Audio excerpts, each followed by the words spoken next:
গোটা বিশ্বে আজ করোনা আক্রান্ত রোগীর সংখ্যা 12 লাখ ছাড়িয়ে গেছে। প্রতিদিন নতুন করে আক্রান্ত হচ্ছে 1 লাখেরও বেশি মানুষ। আর এর জন্য একমাত্র দায়ী চীন। তাই চীনকে যথোপযুক্ত শিক্ষা দিতে চীনা পণ্য বয়কট করছে অনেক দেশ। মহা বিপদের মুখে এবার চীন। করোনা ভাইরাসের কারণে ইতালি চীনের বন্ধুত্ব এবার ধ্বংসের পথে এগোতে চলেছে।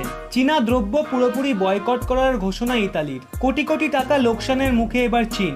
2 মাস আগেও ইতালি ও চীনের মধ্যে গভীর বন্ধুত্ব ছিল, কিন্তু এখন করোনা ভাইরাসের কারণে তাদের বন্ধুত্বে ফাটল ধরেছে। ইতালি দাবি করছে যে তাদের এমন ভয়ানক পরিণতির জন্য একমাত্র চীনই দায়ী, কারণ চীন বিভিন্ন সময়ে বিভিন্ন বিষয় গোটা দুনিয়ার থেকে আড়াল করেছে। আর এখন করোনা ভাইরাসের বিষয়টা সকলের থেকে গোপন করে খুব বড় ভুল করেছে চীন। এখন ইতালির তাবড় তাবড় রাজনৈতিকবিদরা চীনের বিরুদ্ধে ওয়ার ড্যামেজের অভিযোগ তুলেছেন। কথায় আছে না, কর্মের ফল বাতাসে নড়ে। আর আজ সেরকমটাই চীনের সাথে ঘটছে। বর্তমানে ইতালির সঙ্গে চীনের বেশ কিছু ব্যবসায়িক বিষয় যুক্ত রয়েছে। তবে চীন যদি ওয়ার ড্যামেজ দিতে রাজি না হয়, তবে চীনের বিরুদ্ধে কড়া পদক্ষেপ নেবে ইতালি। ওয়ার ড্যামেজ হলো যুদ্ধে যেই দেশের বেশি ক্ষয়ক্ষতি হয় সেই দেশ হামলাকারী দেশের থেকে তার ক্ষতির ক্ষতিপূরণ দাবি করে। চীনের করোনা ভাইরাসের কারণে ইতালিতে এখনো 15,000-এরও বেশি মানুষ মারা গেছে এবং এই ঘটনা একটা যুদ্ধেরই সমান। আর তাই ইতালি চীনের থেকে তার ক্ষতিপূরণ দাবি করছে। গোটা বিশ্বের মানুষ এখন চীনের ওপর ভীষণই ক্ষিপ্ত হয়ে আছে। ইতালি দাবি করেছে যে তাদের এই করুণ পরিস্থিতি কোনো যুদ্ধের থেকেও কম নয়। চীন করোনা ভাইরাসের নথি গোপন করে গোটা পৃথিবীকে ভয়ঙ্কর বিপদের মুখে ফেলেছে, আর তাই সেই ক্ষতিপূরণ দিতে বাধ্য চীন। চীনের একটা ভুলের জন্য সমগ্র মানবজাতির অস্তিত্ব নিয়েও আশঙ্কার সৃষ্টি হয়েছে।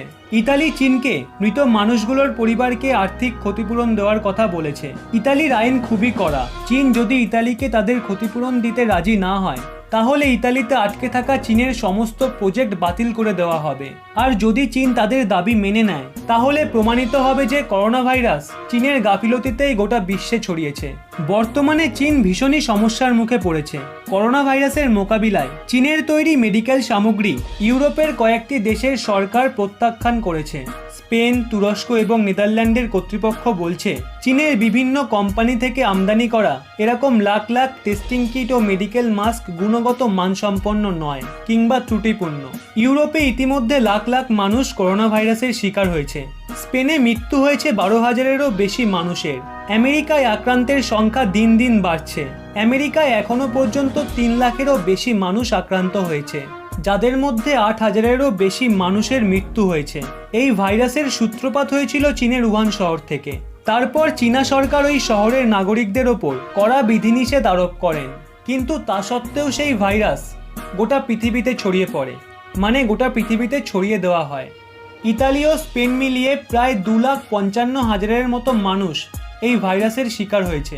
হল্যান্ডের স্বাস্থ্য মন্ত্রণালয় শনিবার ঘোষণা করেছেন যে তারা বাজার থেকে 6 লাখ ফেস মাস্ক প্রত্যাহার করছে। চীনে এই সমস্ত মাস্ক তৈরি করে মার্চ মাসে হল্যান্ডে পাঠানো হয়েছিল।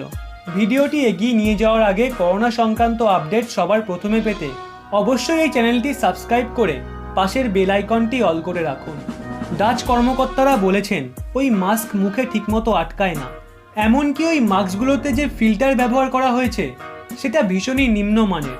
স্বাস্থ্য মন্ত্রণালয় এক বিবৃতিতে বলেছে মাস্কের আরও যেসব চালান আসার কথা ছিল সেগুলো সাথে সাথে বাতিল করা হয়েছে। বাকি মাস্কগুলো বিতরণও করা হয়নি। স্পেনের সরকার বলছে চীনের একটি কোম্পানি থেকে আনা টেস্টিং কিট নিয়ে তারাও একই রকমের সমস্যার মুখে পড়েছেন।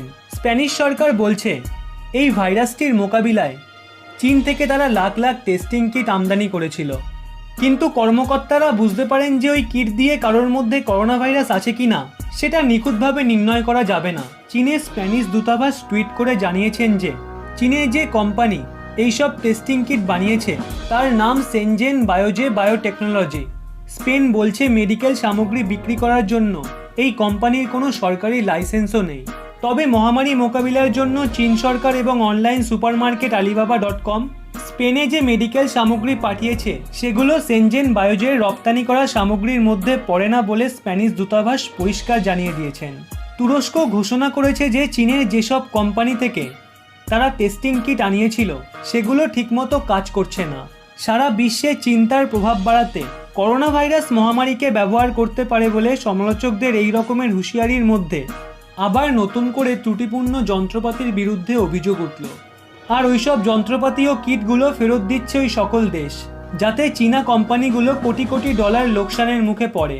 আর ওই সকল যন্ত্রপাতি ও কিট অন্য কোনো দেশও আর ক্রয় করবে না। চীনা পণ্যের গুণাগুণ এবার গোটা বিশ্বের কাছে ধরা পড়ছে, আর আস্তে আস্তে চীনকে বয়কট করতে চলেছে পুরো বিশ্ব।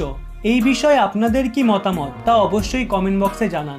আর ভিডিওটি ভালো লাগলে অবশ্যই একটি লাইক করে চ্যানেলটি সাবস্ক্রাইব করে দিন।